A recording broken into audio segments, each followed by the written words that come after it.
Мындан ары юридикалык макамы жок жарандарда жеңилдетилген шартта лизинг ала алышат. Буга жол ачкан мыйзам долбоору бүгүн Жогорку Кеңештин тармактык комитетинде биринчи окууда каралды. Демилгечилердин айтымында сунушталган документте жеке ишкер деген статусу жок жарандарда лизинг аркылуу каражат алышса болот. Азыр бизде бир нече лизинговый компания иштеп атат. Билесиз, 4-5 иштеп атат. Алар бардык бизнестин түрү менен иштеп атат. Жеке дагы, мамлекет дагы. Аларга эмне тоскоолдук болуп атат? Сиз мыйзамыңыз менен эмнени биз сунуштай алабыз? Эмнеге? Мындай жарандар, жөнөкөй жаран барып келсе, ага ал лизингти ала албайт. Мисалы, жанагы бир комбайн алам десе, же бир сейилка алам десе, трактор алам десе, барса ага бербейт. Себеби сен статусуң жок, жеке ишкер эмессиң депчи. Жеке ишкер болуш үчүн барып регистрация кылыш керек. Дагы бир канча убакыт, канча каражат жоготуш керек да. Ошон үчүн эгерде ошону биз жеке ишкерди деп алып таштасак, мыйзамдан бүт баардыгы эл болуп калат да ошогочу. Анда мындай болот да. Экинчи жагы ал комбайн өтө кымбат да. Жок дегенде бир 100 000 доллар нар жагы. Телевизор деле. Керек болса холодильник деле алам десе, 100 000 алган киши сөз ИП ачыш керек да. Анда кандай жеке иш ачыш керек. Телевизор алам десе, холодильник алам. Жок, тезе салыштырбаңыз. Жок, ошол дагы бизнес болуп атты. Бияка кирет ошол дагы.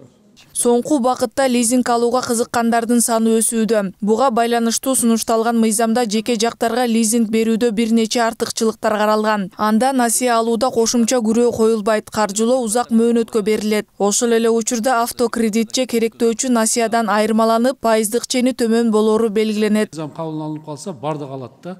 Ошондо мен айтып атам, баягы колунда бар байлар алып туруп, кайра дыйкандарга арендага берип, аларды кыйнап койбойбузбу? Ушундай тобокелдиктер каралдыбы? Ким кепилдик берет ушул боюнча? Кепилдик жок, эч ким бере албайт. Кортунду берди. Кепилдик ага жок, себеби бул деген жалпы элге болгондон кийин, жалпы элге, так? Бул деген уже банк өзү карайт, же банк, же лизинг компаниясы өзү карайт. Кимге берем, кимге бербейм депчи. Керек болса бербей калышы да мүмкүн. Эгерде мындай алардын эмелери, условиялары бөлөк болуп калса. Лизинг дегени биз эгерде мындай жөнөкөй нерселерди берсек, телевизор, холодильник берсек, ошону жазат. Эгерде сен акчасын төлөбөйүнчө, в смысле, убагында лизингтин жанагы процент эмес, акчасын төлөбөйүнчө, сеникин алып коет ошол телевизор, холодильник үйдөн келипчи. Алып кетет. Ал ага адам болбойт, алган эч. Ага банк же лизинг компания болот. Мындан сырткары документте лизинг берүүдө бардык тарапка бирдей шартта берүү каралган. Банктардын каалоосу кандай болуп атат мындачы? Улуттук банк аркылуу макулдук барбы? Анан процент деген сөз болбойбу мында? Лизингке банктар где-то 18%дан баштап жогору берет. Жылдыгыбы? Ооба. Көп эмеспи? Эми бул кредиттерге караганда ар бир кандай бар да. Бул мөөнөт кандай 5 жылга чейинби же кыскараак болсо, анан суммасы дагы оякта. 2,5 миллион болсо, оякта бир ставкасы болот. 18, например, мисалы. А бирок кичинекей болсо, кандай потребительский дегенде 100 000 сомго чейин болсо, анда оякта жогораак болот да анда. Үстөк пайызы өтө эле көп да.